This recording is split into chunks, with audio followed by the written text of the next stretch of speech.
Sunday night, live on talkSPORT 2, around the world, 11 p.m., the battle of the MVPs, the game that we all watch football to see. Lamar Jackson on one side, Josh Allen on the other, the Ravens and the Bills going head-to-head in what we thought could be an AFC Championship game, which if they weren't in the same conference, we'd love to see as a Super Bowl. It's that big of a game. Yes. It is huge. It is the NFL at its best. So I want to put you on the spot because we haven't talked about this, and I enjoy on this show when we go, we don't script anything, obviously, but when we really, I'm just going to throw something out. I don't know what you're going to say, and I decided this about a week ago, so just bear with me. You're an MVP voter. You're going to vote for the MVP, and factually, the award is over now. It's a regular season award. Who would you vote for? Who did you vote for? It's really funny. Up until about week 14 on this show, I was Josh Allen. I remember that. That run through Christmas, that run through the Steelers, the Chiefs, the Texans, that Ravens team just coming together at that moment, Lamar Jackson having some sensational games and topping every relevant statistic. His touchdown to interception ratio of when I first saw his touchdown to interception ratio being 40-4, I thought that was total touchdown, so rushing and passing touchdowns. It's just his passing touchdowns. That's wild that he's had that many passing Video touchdowns. Game numbers from Lamar Jackson. I really, really had convinced myself that Josh Allen was the guy, and I think I've swung back towards Lamar. So you can pull up videos on your YouTube page and search, and I have Josh Allen. And this is unscripted. We're just doing this live. But Will, a couple weeks ago, because we didn't discuss this, we had a lot of things. We had the holiday break. I'm Lamar Jackson. It's so funny, isn't it? It just happened at the end of the season. I will say, I'll give myself a little credit. I came on here and, did the histrionics and was just like, we have to wait till the end of the season. And that was always my problem. Everyone wanted to crown Lamar Jackson after week 4, after week 5, after week 8. No, Josh Allen, and I said this for a while, there was a point where Derrick Henry was the MVP of the Ravens, and the Ravens were underperforming, and they were uneven. There was no way I could give it to the Ravens quarterback, let alone Lamar Jackson, when Josh Allen was better. But it is a regular season award. It is a 17-game award, Will. And those last few weeks for me, Lamar Jackson stole it. He won it, and he rightfully won it. The numbers are absolutely insane, now to the point that I will actually be surprised if voters give it to Josh Allen. Josh Allen deserves it, except for the fact that Lamar Jackson won it. Do you know what does it for me? And look, I think that the 4th and 2 against the Chiefs for Josh Allen was the play of the season from a relevancy perspective. Obviously, it's not the Jaden Daniels Hail Mary. It's not the Josh Allen pitch and catch. It's but that was a defining regular season moment. Yeah, yes, absolutely. Yes. And that was the moment where I went, wow, it's Josh. I saw a stat the other day that against other playoff teams, the Bills' point differential this season is -3. Yeah. The Ravens' point differential against other playoff teams this season is +69. They are blowing out really good football teams. Which is why all season we were waiting, when are the real Ravens? Who are the real Ravens, right? Because they lost winnable games. You should have beat the Chiefs. Your toe was out. But going into the playoffs with Derrick Henry, you have a good defense. You have a great coach in John Harbaugh. They're playing on the road, but it's this is the game that the Ravens, as much as the Bills have to win it, the Ravens have to win it. And that's what I love about the NFL playoffs, especially the divisional round. All the storylines converge. Everything comes together, and it's going to go this way or this way. There's really not there.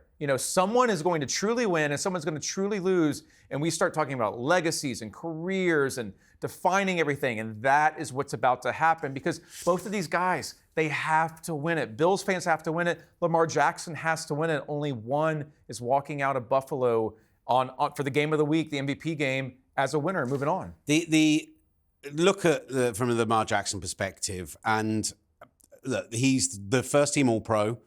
All-Pro voters are the same people that vote for the MVP and all the awards. And so it's a spoiler that makes it likely. Unless you had a bunch of voters who go, well, Lamar Jackson was the best player in football this season, but MVP, most valuable Josh player Allen to is the team. guy who put the team on his back and carried them. And I still say, Josh Allen, he lost Stephon Diggs, so he lost his best receiver at the time, doesn't have a ton of other great weapons around him. We had John McClain on earlier in the year. I always thought John made a great point saying, for the Bills to really be good, for the Bills to win, Josh Allen has to be great. It's very rarely that you see Lamar Jackson can be a little off and have a weird game, and the Ravens can still win that game because they have so much other talent around him. But like they went and got Amari Cooper mid-season, who was meant to be their number one guy, and yet in their first playoff game where they absolutely blew a team out after an early drive, he ran 11 routes in that game. He saw 2 targets. Like, it's Keon Coleman, it's Dalton Kincaid, it's guys out of the backfield. It's a really great running game. And the reason I love this game so much, and you know ESPN does the old predictor, the percentage, etc., the advanced stats and metric, they bring everything together.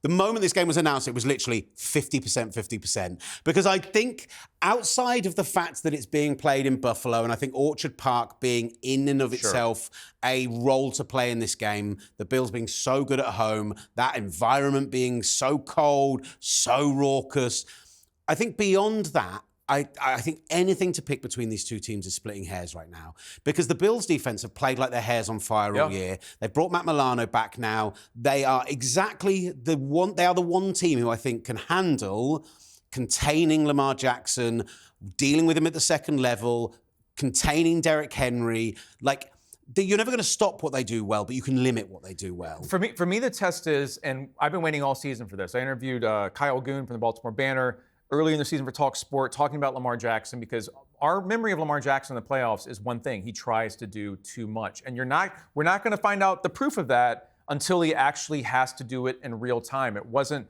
the wild card round. It's going to be this game. Does Lamar Jackson try to do too much, or will he stay within the system, rely on Derrick Henry? John Harbaugh cannot forget that they can run the ball. And Lamar Jackson, he doesn't have to be the MVP in this game. He's just got to be really good and not turn the ball over. And that's always been the problem for him in big playoff games, Will. I did a really fun interview with AJ Epinesa, the pass rusher of the Bills, and he's going to be involved in that massively, in the containing of Lamar Jackson. Your edge guys, you don't want to be 100%. Crashing down. You don't want to be heading for Lamar. You want them to be sitting on that edge and making sure he can't get outside the pocket. But he talked to us about Josh Allen and just what it's like to be around him as a leader and as a player. You know, I've been watching him for a long time. I've been 5 years with Josh, and I think he's the best player in the league, hands down.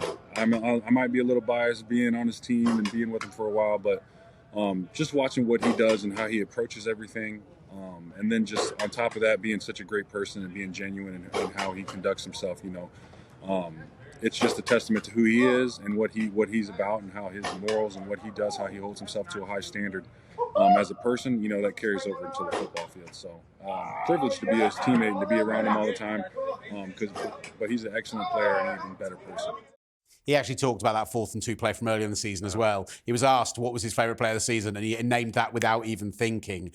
I think the matchup that I'm so excited to see, and all of it, down to special teams, down to like behaviour of the coaches on the sideline, like we're going to analyse every micro thing of this.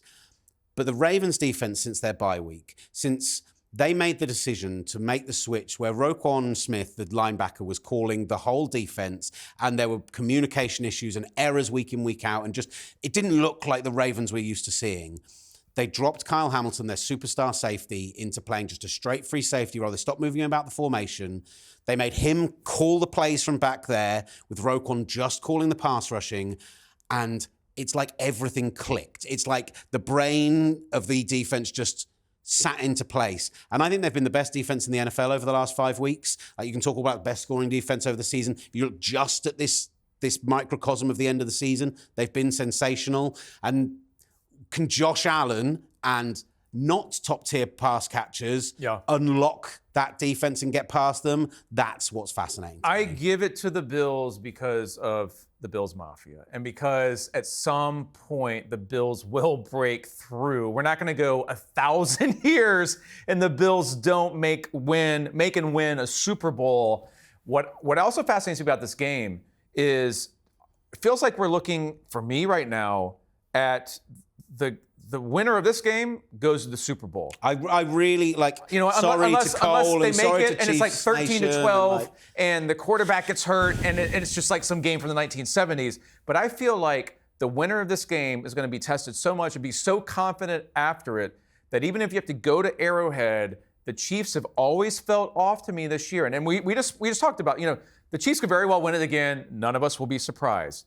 But Baltimore and Buffalo have been building toward this all season. They're both good enough to be in the Super Bowl. I feel like the winner of this game, we're not talking about the AFC Championship, we're talking about there in New Orleans in the Superdome. Okay, you're taking the Bills. I think I might take the Bills as well, but I feel like for conflict... We have to stop agreeing on stuff. It's all right, I'll take the Ravens because I do think it is splitting hairs. So I'll take the Ravens and I'll look silly next week if I have to.